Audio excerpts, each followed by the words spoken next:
സഭാ നടപടികൾ ഇവിടെ ചരിത്രത്തിൽ സംഭവിക്കുന്നത് ആദ്യമല്ല. ഞങ്ങൾ സംഭവിച്ചു. ഞങ്ങൾ ശബരിമല വിഷയത്തിൽ സമരമാണ്. അതിൻ്റെ ശരിതെറ്റുകളിലേക്കല്ലല്ലോ ഞങ്ങൾ സമരം ചെയ്യാൻ. ഞങ്ങളിപ്പോൾ പുറത്ത് സമരം ചെയ്യുക, ഇവിടെ സമരം ചെയ്യും. ഞങ്ങളിവിടെ സമരം ചെയ്തപ്പോൾ ഇവിടെ ചോദ്യോത്തര വേള നടക്കുന്നതിനിടയിൽ മന്ത്രി ശിവൻകുട്ടി അദ്ദേഹത്തിന് മൈക്ക് കിട്ടി. സാർ, അദ്ദേഹം എത്ര മോശമായിട്ടാണ് ഞങ്ങളുടെ സമരത്തെക്കുറിച്ച് പറഞ്ഞത്. ഇങ്ങനെയാണോ നിങ്ങൾ നിയമസഭയിൽ പെരുമാറേണ്ടതെന്ന് ചോദിച്ചു. അല്ല, ഇങ്ങനെയാണോ നിങ്ങൾ നിയമസഭയിൽ പെരുമാറേണ്ടത് അദ്ദേഹം ചോദിച്ചു. ഇങ്ങനെയാണോ പെരുമാറേണ്ടത്? ഇതെന്തൊരു അച്ചടക്കമില്ലായ്മയാണ്, നിങ്ങൾ എന്തിനാണ് സമരം ചെയ്യുന്നതെന്ന് ഒരുപാട് പരിഹസിച്ചു. സാർ, അതിനുശേഷം അദ്ദേഹം ഞങ്ങളുടെ പ്രിയങ്കരിയായ നേതാവാണ് സോണിയാഗാന്ധി, ഞങ്ങളുടെ പ്രിയപ്പെട്ട നേതാവ്, ഞങ്ങൾക്കെല്ലാം മാതൃതുല്യാണ് സോണിയാഗാന്ധി. ഞാൻ എൻ്റെ ഹൃദയത്തിൽ തൊട്ട് പറയാം, ഞങ്ങൾക്ക് മാതൃതുല്യാണ്, അമ്മയ്ക്ക് സമാനമാണ് ഞങ്ങളുടെ.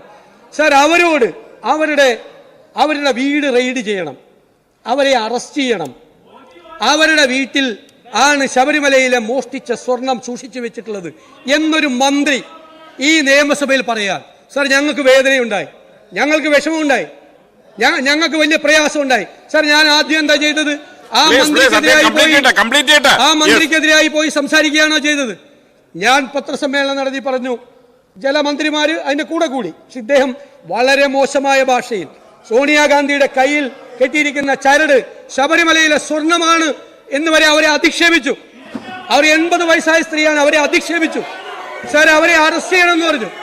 സാർ, അവരെ അറസ്റ്റ് ചെയ്യണം, അവരുടെ വീട് റെയ്ഡ് ചെയ്യണമെന്ന് പറഞ്ഞു. സാർ, അവരാരാണ് സാർ? എന്നിട്ട് ഞാൻ പുറത്തുപോയി പത്രസമ്മേളനത്തിൽ പറഞ്ഞു, ഈ മന്ത്രിമാർ, വിദ്യാഭ്യാസ മന്ത്രി ഉൾപ്പെടെയുള്ള ആളുകൾ ആ പ്രസ്താവന പിൻവലിച്ച് മാപ്പ് പറയണമെന്ന് പറഞ്ഞു. മാപ്പ് പറയണം, അതാണ് ആദ്യം പറഞ്ഞത്. മാപ്പ് പറയണമെന്ന് പത്രസമ്മേളനത്തിൽ പറഞ്ഞു. ഒരു മോശമാകും പറഞ്ഞില്ല. സാർ, രണ്ടാമത് ഞാൻ അങ്ങേക്ക് എഴുതി തന്നു, അത് രേഖകളിൽ നിന്ന് നീക്കം ചെയ്യണം. സോണിയാഗാന്ധിയെ പോലുള്ള ഒരാളെക്കുറിച്ച്, ജീവിതത്തിൽ ഒരുപാട് സങ്കടങ്ങൾ അനുഭവിച്ചിട്ടുള്ള ആ പാവം സ്ത്രീയെക്കുറിച്ച് ഇത്രയും പ്രബുദ്ധമായ ഒരു നിയമസഭയിൽ ഇങ്ങനെ ഒരു വർത്തമാനം പറയാൻ പാടില്ല. ഞങ്ങൾ പറഞ്ഞു, എഴുതി മാറ്റിയില്ല, ഒരു നടപടി അങ്ങ് സ്വീകരിച്ചില്ല. സാർ, ഞങ്ങൾക്ക് വിഷമമുണ്ടായി, ഞങ്ങൾ അതിന് മറുപടി പറയും. ഞാൻ മറുപടി പറഞ്ഞപ്പോൾ എനിക്കറിയാം ഞാൻ സംസാരിക്കുന്ന സാധാരണ ഭാഷയിൽ നിന്ന് കടന്നുകൂടി പറഞ്ഞു, കുറച്ചുകൂടി കടന്നു പറഞ്ഞു. സത്യമാണ്. പക്ഷെ അവനൊന്നും ഇവനൊന്നും ഞാൻ പറഞ്ഞിട്ടില്ല. ഞാൻ നിങ്ങളെടുത്ത പ്രസംഗം കേൾക്കും. അല്ല ഉണ്ടെങ്കിൽ ഞാൻ നടത്തിയ പ്രസംഗം ഞാൻ ഓൺ ചെയ്യുന്നു. പിന്നെ സാർ എന്നിട്ട് ഞങ്ങൾ അത് സംസാരിച്ചപ്പോൾ എന്താ പറഞ്ഞത്? നിയമസഭയിൽ അദ്ദേഹം ഞങ്ങൾക്ക് ക്ലാസ് എടുക്കണ്ട, പണ്ട് അദ്ദേഹം ചെയ്ത കാര്യം ഞാനൊന്ന് ഓർമ്മിപ്പിച്ചു, അത്രയേ ഉള്ളൂ.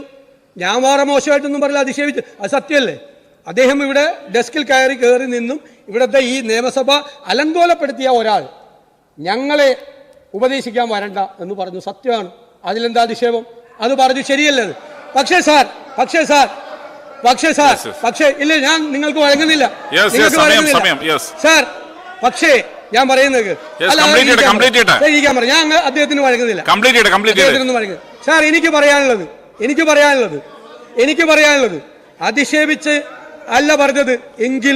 എങ്കിലും സാർ ഞാൻ ആ പ്രസ്താവന ഞാൻ 100% പിൻവലിക്കാൻ തയ്യാറാണ്. ഓൺ വൺ കണ്ടീഷൻ ഞാൻ പിൻവലിക്കാം. On one condition. പ്രിയങ്കരിയായ സോണിയാഗാന്ധിയെക്കുറിച്ച് ഈ നിയമസഭയിൽ പൊതുവിദ്യാഭ്യാസ മന്ത്രി ശിവൻകുട്ടി നടത്തിയ ഏറ്റവും ഹീനമായ ആ പ്രസ്താവന പിൻവലിച്ചാൽ ഞാൻ പൂർവ്വകാല പ്രാബല്യത്തോടു കൂടി എന്റെ പ്രസ്താവന പിൻവലിക്കാം. ഇത് അങ്ങേ അറിയിക്കുന്നു. സാർ, ഈ നയപ്രഖ്യാപനം ഞങ്ങൾ ശക്തിയായി എതിർക്കുന്നു. ലോകത്തെവിടെയായാലും ഏത് സമയത്തും 24 വാർത്തകളും ഓഗ്മെന്റഡ് റിയാലിറ്റി പാക്കേജുകളും എക്സ്പ്ലെയിനറുകളും വിശദമായി കാണാൻ ഞങ്ങളുടെ യൂട്യൂബ് ചാനൽ നിങ്ങൾക്ക് സബ്സ്ക്രൈബ് ചെയ്യാം.